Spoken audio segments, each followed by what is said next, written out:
Hello dear students, आज हम लोग परसेंटेज का यूज सीखेंगे कि कैसे हम लोग परसेंटेज का यूज करते हैं, कहां पे परसेंटेज की जरूरत पड़ती है और कैसे कैलकुलेट करते हैं।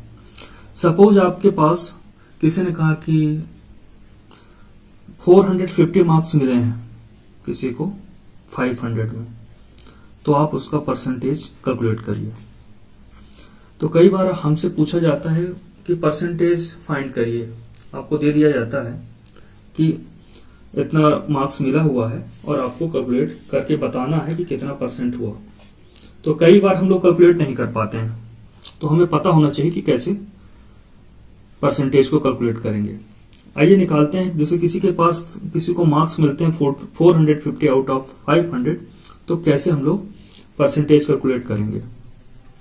मार्क्स ऑब्टेन 450 आउट ऑफ 500, तो परसेंटेज मार्क्स क्या होगा। तो 450 आउट ऑफ 500 का मतलब होता है, आप इसको लिख सकते हो 450 आउट ऑफ 500। जो भी देखिए वैल्यू दी है इसको आपने फ्रैक्शन में कन्वर्ट कर लिया, न्यूमरेटर अपॉन डिनोमिनेटर। 45 आपको मिला है। टोटल कितने मार्क्स का पेपर था, टोटल 5 सब्जेक्ट थे, जितने भी रहे होंगे। तो 450 आपको मिला है 500 में। तो अगर परसेंटेज में पूछता है कि आप परसेंटेज बताइए, तो हम क्या करेंगे, जितना उसको मिला है और टोटल कितना था 500, इसको मल्टीप्लाई कर देंगे आप 100 से और परसेंटेज का साइन लगा देंगे। ये पहले ही कहा गया है कि चाहे डेसिमल में नंबर दिया हो या फ्रैक्शन में, आपको परसेंट में कन्वर्ट करना है तो आपको सिर्फ 100 का मल्टीप्लाई कर देना होता है, तो जो वैल्यू आती है परसेंटेज में आ जाती है। आइए इसको सॉल्व करेंगे यहां पर। तो देखिए 500 और 100 दोनों ही 100 से डिविजिबल है। 100 1 जा 100, 100 5 जा 500। फिर क्या करते हैं, देखते हैं 450 और 5 के आपस में इनमें कुछ कॉमन फैक्टर है, तो 5 है। दोनों ही 5 से डिविजिबल है। 5 1 जा 5, 5 90 जा 45। तो देखिए डिनोमिनेटर में 1 है, तो डिनोमिनेटर में तो लिखने की जरूरत कुछ है नहीं। न्यूमरेटर 90 और 1 का मल्टीप्लिकेशन है, प्रोडक्ट है। 90 1 जा 90। तो आप आसानी से बता सकते हो कि उसे अगर 450 मिला है 500 में, तो परसेंट में 90% होगा। तो डियर स्टूडेंट्स, अब आपको परसेंटेज कैलकुलेट करने के लिए किसी की जरूरत नहीं है, आप खुद ही अपने परसेंटेज बता सकते हैं, खुद ही अपने परसेंटेज कैलकुलेट कर सकते हैं। आइए देखते हैं। सपोज आपका फर्स्ट टर्म का एग्जाम हो रहा है। हिंदी में आपको 45 मिलते हैं, इंग्लिश में 40 मिलते हैं आउट ऑफ 50, मैथ में मिलते हैं 50 में 50, साइंस आपकी थोड़ा वीक हो सकती है अगर, तो आपको 35 आउट ऑफ 50 मिलते हैं, और सोशल स्टडी में आपको 40 आउट ऑफ 50 मिलते हैं। तो आपको टोटल कितने मार्क्स मिले, आपको कितने मार्क्स मिले, आपको अगर अपने परसेंटेज बताने हैं किसी को या कैलकुलेट करने, तो आप पहले निकालेंगे आपको टोटल मार्क्स कितने मिले। तो आपने देखिए ऐड किया 45 प्लस 40 प्लस 50 प्लस 35, और सोशल स्टडी में भी 40 मिला है, तो टोटल आपका हो जाता है 210। और मैक्सिमम मार्क कितने थे, हर सब्जेक्ट था 50 मार्क्स का, तो 50 50 ये सबको ऐड करेंगे तो 250 हो गया। यानी कि आपको मिलता है 210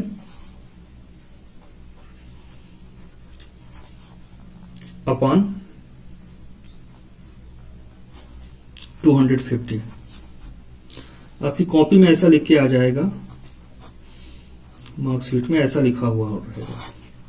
अब परसेंटेज में इसको कन्वर्ट करना है, तो परसेंटेज का मैंने आपको बताया था।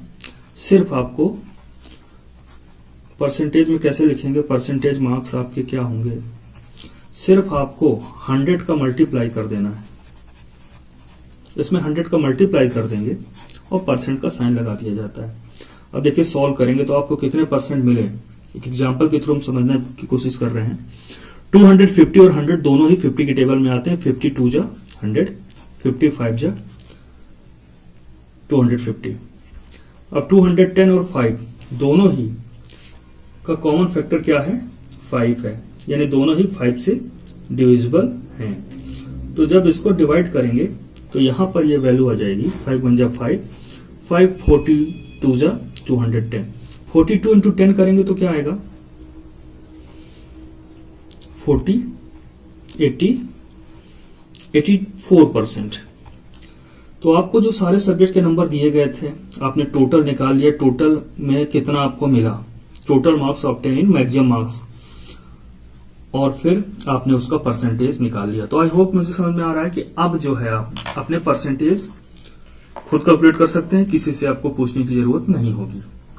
आइए केस और लेते हैं परसेंटेज की, जहां पे जरूरत पड़ती है वो है कोई वैल्यू आपको परसेंटेज में दी है और आपको उसकी एक्चुअल वैल्यू फाइंड करनी। जैसे लिखा हुआ है आपको 40% सैलरी मिलेगी आपकी टोटल सैलरी का, या आप स्टूडेंट है तो समझ लीजिए 40% मार्क्स आपको मिले हैं। टोटल आपका जो पेपर थे वो सब मिला के 500 थे, तो परसेंटेज में आपके मार्क्स 40 हैं, तो 500 में आपको कितना मिला। आपको परसेंटेज में वैल्यू दी रहेगी और आपसे एक्चुअल वैल्यू पूछेगा, तो 500 में आपको कितना मिला होगा। तो देखिए परसेंटेज में जब वैल्यू दी है आपको तो क्या करेंगे, परसेंटेज का मतलब क्या होता है 40 आउट ऑफ 100। 40% का मतलब होता है 40 आउट ऑफ 100। आप परसेंट का साइन हटा देंगे और हमेशा डिनोमिनेटर में 100 रख देंगे जब भी आपको एक्चुअल वैल्यू फाइंड करनी है। तो 40/100 हो गया आपकी जगह मल्टीप्लाई और ये 500। इसको सॉल्व करेंगे, 100 1 जा 100, 100 5 जा 500। यहां 40 है और यहां पे 5 है, डिनोमिनेटर में 1 है, लिखने की जरूरत नहीं है, यानी आपको 200 मिला। कोई आपसे कहता है आपको 40% मिला है, तो 500 में उसकी वैल्यू क्या होगी। तो आपने इजिली जो है 40% को आपने लिखा 40/100, ऑफ की जगह मल्टीप्लाई और उस नंबर से मल्टीप्लाई कर दिया, आपको यहां पे 200 आ गए। तो आपने यहां पे देखा कि परसेंटेज में वैल्यू दी है, तो आप आसानी से पता लगा सकते हैं कि एक्चुअल में आपको मिला कितना, एक्चुअल में उसकी वैल्यू क्या है। दूसरी बात, आपको एक्चुअल वैल्यू दी गई है 210 मिला है 250 में, तो परसेंटेज कैसे कैलकुलेट करते हैं, तो आप परसेंटेज भी निकाल सकते हैं। देखिए यहां पर किसी स्टूडेंट को 210 मिले थे 250 में, तो आसानी से उसने परसेंटेज बता दिया अपना 210/250, जो फ्रैक्शन था उसमें 100 का मल्टीप्लाई किया, परसेंटेज का साइन प्लेस किया गया और यहां पे सॉल्व करने पे 84% आ गया। यानी परसेंटेज दिया है तो आप एक्चुअल वैल्यू निकाल पाएंगे, और एक्चुअल वैल्यू दी हुई है तो परसेंटेज आप बता पाएंगे। ऐसे डेसिमल में कोई नंबर दिया परसेंटेज पूछता है तो उसमें भी यही रूल है।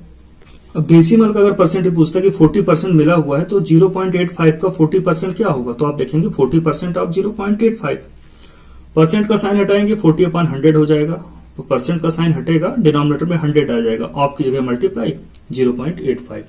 इनका जब मल्टीप्लाई करेंगे तो यहां पर वैल्यू आ जाती है 34। 40 और इस डेसिमल नंबर का मल्टीप्लाई करेंगे 34 आएगा, डिनोमिनेटर में 100 है। ठीक है, यहां पर आपको जब भी मल्टीप्लाई करते हैं यहां से, तो ये वैल्यू इतनी आ जाती है।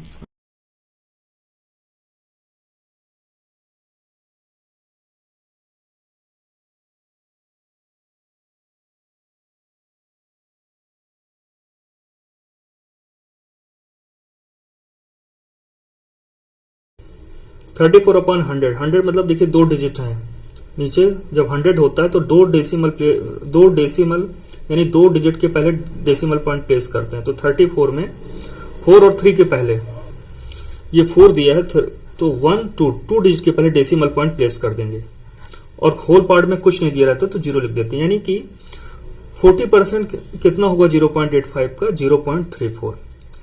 तो इस तरह से बहुत आसान है परसेंटेज को कन्वर्ट करना एक्चुअल वैल्यू में, एक्चुअल वैल्यू को परसेंटेज में। तो जो बताया गया इसको रिवाइज करिएगा, कॉन्सेप्ट क्लियर हो जाएगा।